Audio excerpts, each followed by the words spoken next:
Bonsoir, bienvenue à l'Institut de Sport. Donc on va parler du développé couché et comment bien exécuter ce mouvement qui est fait dans toutes les salles et des fois n'importe comment. Donc aujourd'hui j'ai demandé à mon ami Cédric Pinguet, qui est 2 fois champion d'Europe de développé couché, 3e au championnat du monde et qui a été 3 fois meilleur français au développé couché, toutes catégories. Et bien sûr à mon ami David Cabana, champion du monde de développé couché.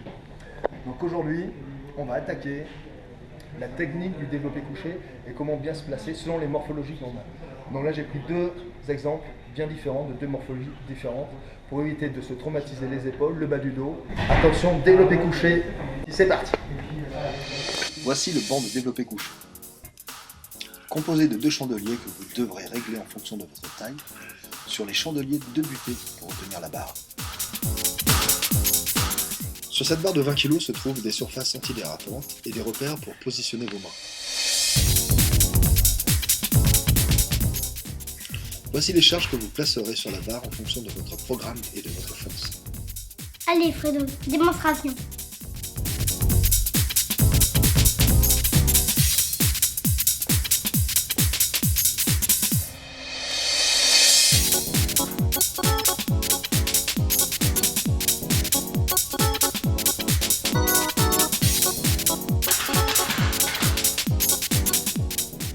Placement des mains sur la barre avec le verrouillage des pouces pour une meilleure sécurité.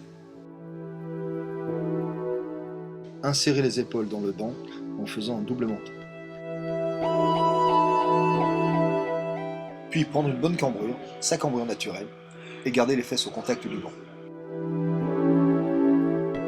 Insérez vos pieds dans le sol afin d'avoir un transfert de force du bas vers le haut, pour pouvoir pousser au maximum.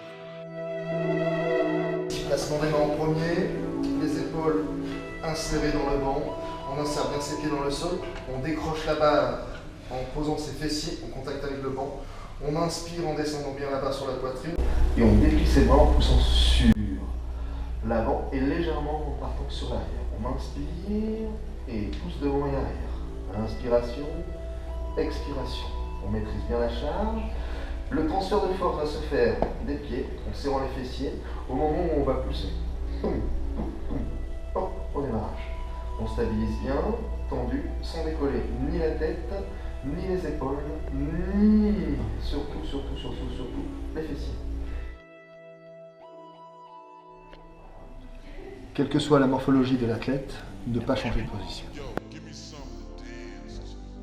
Voilà, petite cambrure qui va s'ouvrir, on a plus un travail de point d'appui, transfert de force avec fessier, toujours la même cambrure qui s'ouvre bien. Voilà. On est obligé de gainer le dos, tous les muscles sont en contraction. Là. Il va insérer ses pieds dans le sol, le placement de ses mains en ouverture maximale, les épaules enfoncées dans le banc, menton bien rentré, donc transfert de force au moment où il va toucher la poitrine, on pousse du bas vers le haut, hop, vers le haut du corps, cambrure naturelle. Fessier toujours en contact avec le banc, pied inséré dans le sol et il ne bouge plus une oreille. Ce sera un bon régime. Ouais, vas-y, il n'y a pas de problème. Placement des mains en premier. Placement des épaules du dos. Fixation des omoplates. Et du passe. Placement des pieds. Bien fort. Ouais. De la magnésie. 1, 2, 3. Stabilité face à les bras. Gainage. Attention, faute à éviter. Le développé couché dos plat jambes en l'air ne permet pas d'enfoncer correctement ses omoplates dans le banc. Ceci limite l'amplitude du mouvement de l'épaule, ce qui ne permet donc pas de bien descendre ses coudes. De plus, cette position favorise le manque d'équilibre. Rappel des points. Mains sur les repères, pouces sous la barre. Tête droite au contact du banc, double menton. Épaules dans le banc, cambrure naturelle, fesses toujours au contact du pied à plat au sol. La barre vient se poser sur la poitrine au niveau du plexus. J'espère que ce cours vous a plu et qu'il vous aidera. Et encore pour finir, quelques conseils. On va voir le placement des mains sur la barre.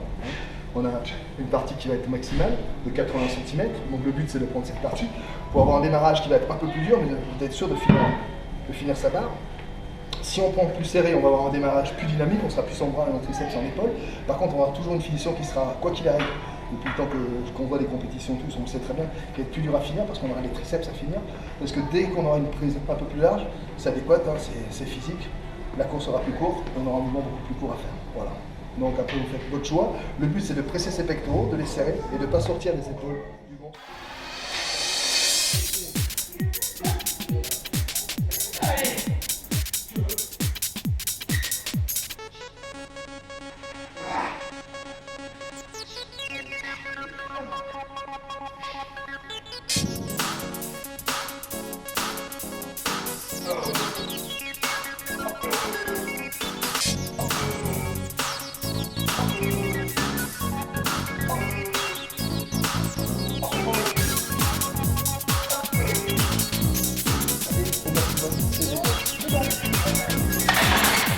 On est en phase de sautement.